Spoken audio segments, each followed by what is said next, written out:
Kabar Kamis adalah satu segmen di channel ini di mana gue akan membagikan kabar-kabar terbaru seputar dunia perbukuan. Bisa itu berupa buku-buku terbaru yang akan dirilis atau juga tentang acara buku yang menarik buat gue dan pengen gue sampaikan ke kamu. Jadi ada kabar apa untuk Kamis ini? Yang pertama adalah tentang ini dia. Ya, ini adalah mid-year sale yang diadain sama toko buku Periplus. Gue nggak tahu nih di tengah kondisi pandemi seperti ini apakah Periplus akan mengadakan bazar tahunannya yang bernama Butopia di mana buku-bukunya itu didiskon sampai 90%. Tapi untuk mid-year sale-nya sendiri, kemarin gue udah sempet lihat-lihat koleksi bukunya, beberapa ada yang menarik, ada rilisan-rilisan cukup baru yang didiskon cukup besar gitu ya. Beberapa yang menarik perhatian gue ada American Royal yang ditulis oleh Catherine McGee, itu kalau nggak salah harganya jadi cuma 70.000 ya. Terus ada juga novel thriller yang ditulis oleh Sherry Lapina berjudul The Couple Next Door, kalau nggak salah itu juga sekitar 70 ribuan. Kemudian untuk kategori non-fiksi yang menarik perhatian gue ada bukunya Everything is Figureoutable yang ditulis oleh Mary Forleo. Beliau adalah seorang pembicara, motivator. Prinsip utamanya adalah bahwa segala sesuatunya tuh bisa dipecahkan gitu ya. Makanya judul bukunya Everything is Figureoutable. Ini harganya jadi 130-an ribu dari asalnya 300 ribu. Ini menarik banget sih menurut gue diskonnya. Kemudian ada satu lagi buku non-fiksi berjudul The Big Magic, karyanya Elizabeth Gilbert. Buat kamu yang bergerak di bidang kreatif, kayaknya buku ini cocok banget gitu. Dan ini didiskon harganya jadi di bawah 100 ribu. Kamu bisa cek Instagramnya Periplus BBFH atau di websitenya langsung periplus.com. Mid-year sale ini berlangsung dari tanggal 22 Juni sampai tanggal 2 Juli. Kabar kedua adalah tentang ini dia. Ya, Big Bad Wolf Online. Big Bad Wolf Online ini akan diadakan tanggal 24 Juni sampai 30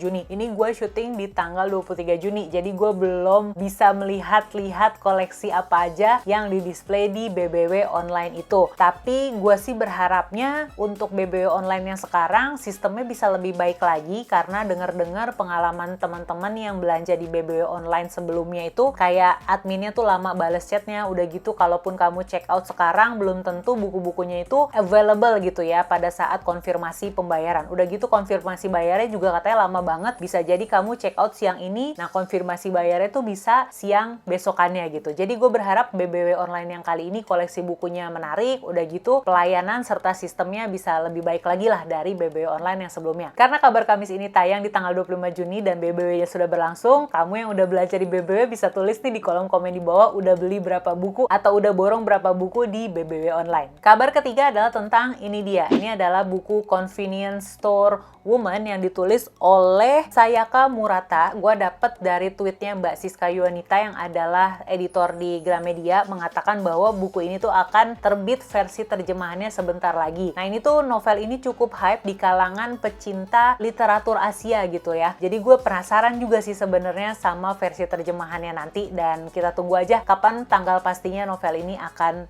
rilis. Kabar keempat adalah tentang ini dia. Ini adalah tweetnya dari J.K. Rowling yang mengindikasikan gitu ya bahwa dia tuh anti transgender alias transfobik. Di sini gue tidak mau memihak atau memberikan pro ataupun kontra gitu. Yang pasti tweet ini tuh mengundang kontroversi di kalangan pecinta buku di luar sana, terutama untuk para fansnya Harry Potter gitu ya. Ada salah seorang booktuber dari channel Book Roast yang memang terkenal dengan magical readathonnya. Dia kemarin mempublish video berdurasi kalau nggak salah sekitar 20 atau 30 menit yang menjelaskan bahwa dia tuh kecewa gitu ya dengan perilakunya J.K. Rowling, dan kedepannya magical readathonnya dia tidak akan berhubungan secara langsung dengan Harry Potter. Dia mau mencoba mengalihkan magical readathonnya ini dari hal-hal yang berbau Harry Potter. Terus ada juga subscription box di luar negeri yang bernama Illumicrate. Mereka men-tweet bahwa mereka akan meniadakan gitu ya merchandise yang berhubungan dengan Harry Potter. Nah kalau gue pribadi sih lebih concern sama novel lain atau seri lain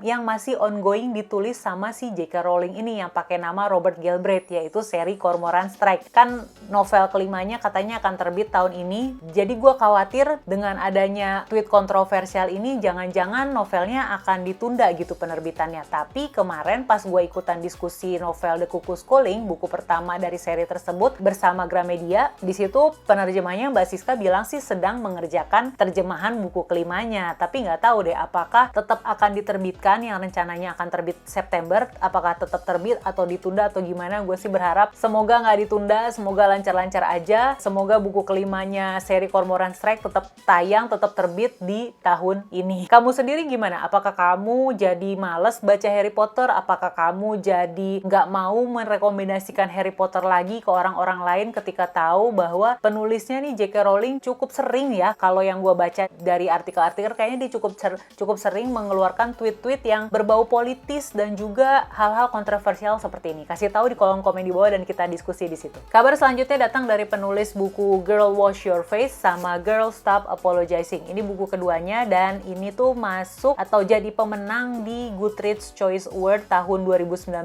di kategori non-fiksi. Dan yang mengejutkan adalah penulisnya Rachel Hollis memberitahukan gitu ya di media sosial bahwa setelah berjuang selama 3 tahun mempertahankan pernikahannya, akhirnya mereka sampai pada keputusan untuk bercerai gitu ya. Dia bercerai dari suaminya Dave Hollis. Mengejutkan karena si Rachel Hollis ini tuh sebenarnya adalah seorang influencer dan juga motivational speaker yang punya message bahwa perempuan itu bisa berhasil di setiap bidang kehidupannya, termasuk pernikahan. Seseorang penulis yang menyatakan demikian, akan tetapi kehidupan pribadinya mencerminkan hal yang berbeda, di mana dia malah cerai gitu ya, berpisah dari pasangannya. Gue pribadi belum membaca bukunya secara utuh sampai selesai, jadi gue nggak bisa berkomentar apa-apa, tapi memang topik ini tuh menarik dan banyak diomongin di luar sana di antara kalangan pengusaha-pengusaha dan juga konselor pernikahan gitu ya. Kamu sendiri bagaimana? Apakah kamu akan membaca buku yang ditulis oleh seseorang yang mana kehidupannya berbeda gitu loh dari yang dia tuliskan di bukunya? Lagi-lagi gue nggak bisa mengambil posisi pro atau kontra karena gue sendiri belum baca kedua buku ini secara menyeluruh dan gue nggak tahu situasi yang dialami oleh Rachel dan juga Dave Hollis, tapi ini adalah sebuah topik yang menarik. Apakah kamu akan membaca buku dari seorang penulis yang kehidupannya serta apa yang ditulis di bukunya itu berbeda? Kasih tahu di kolom komen di bawah dan kita diskusi di sana. Ada 5 kabar yang bisa gue sampaikan di hari Kamis ini. Mana yang paling menarik perhatian buat kamu? Kita diskusi di kolom komen di bawah. Topiknya kayaknya di sini menarik-menarik ya